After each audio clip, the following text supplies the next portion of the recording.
Assam Chief Minister Himanta Biswa Sharma today laid the foundation stone of 4 flyovers at the Mankata Road in Dibrugarh town.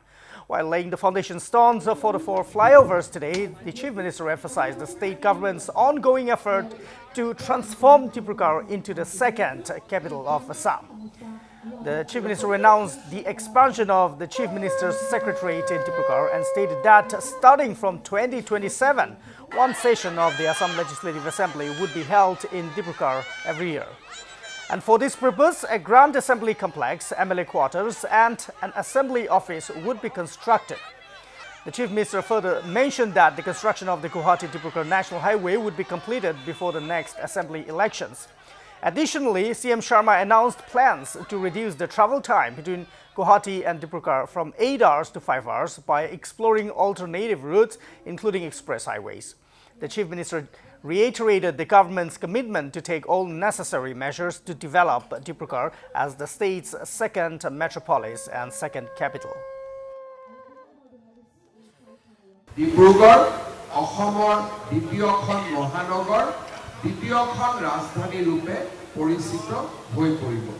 মই গণৰাজ্য দিৱসৰ এই পবিত্ৰ দিনটোত ডিব্ৰুগড়ৰ ৰাজ্যৰ বিকাশৰ বাবে 4খনকৈ উৰণীয়া সেতু নিৰ্মাণ, যাৰ 2খন উৰণীয়া সেতু ডিব্ৰুগড় চহৰতে হ'ব।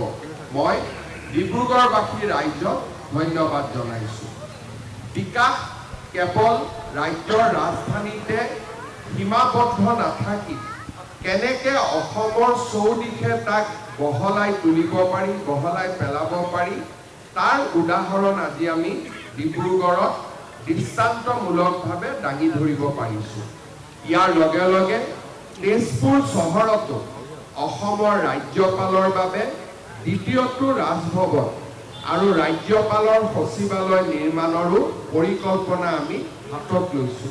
ইয়াৰ ফলত তেজপুৰ অসমৰ এক সাংস্কৃতিক ৰাজধানী ৰূপে পৰিচিত হৈ পৰিব। সমান্তৰালভাৱে বৰাক উপত্যকাত মুখ্য সচিবৰ কাৰ্যালয় সহ সচিবালয় নিৰ্মাণৰ কামত আমি আগবাঢ়িছো আৰু 2026 চনৰ জানুৱাৰী মাহত সেই সচিবালয় আমি উদ্বোধন কৰিম। আমি অসমৰ চৌদিশে বিকাশৰ বাতৰি বিয়পাই পেলাই আমাৰ ৰাজ্যখনক ভাৰতবৰ্ষৰ সৰ্বশ্ৰেষ্ঠ ৰাজ্যলৈ ৰূপান্তৰ কৰাৰ সংকল্পক বাস্তৱত ৰূপায়িত কৰাৰ দিশত দ্ৰুতগতিত আগবাঢ়িছো।